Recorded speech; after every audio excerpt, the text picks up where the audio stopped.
বগুড়ার শিবগঞ্জে নাগরিক ঐক্য ও যুব ঐক্যের যৌথ উদ্যোগে উপজেলার কিচক বন্দরে এক পথসভা অনুষ্ঠিত হয়।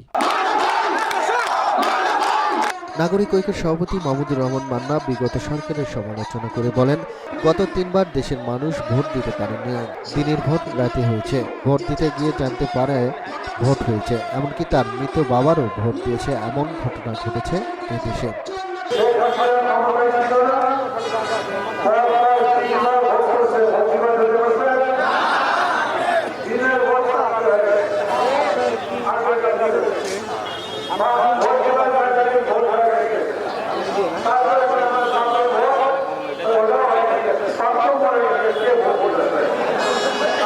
তিনি আরো বলেন, একটা সরকার ছিল ২ বছর ২ লক্ষ কোটি টাকা বিদেশে পাচার করেছেন।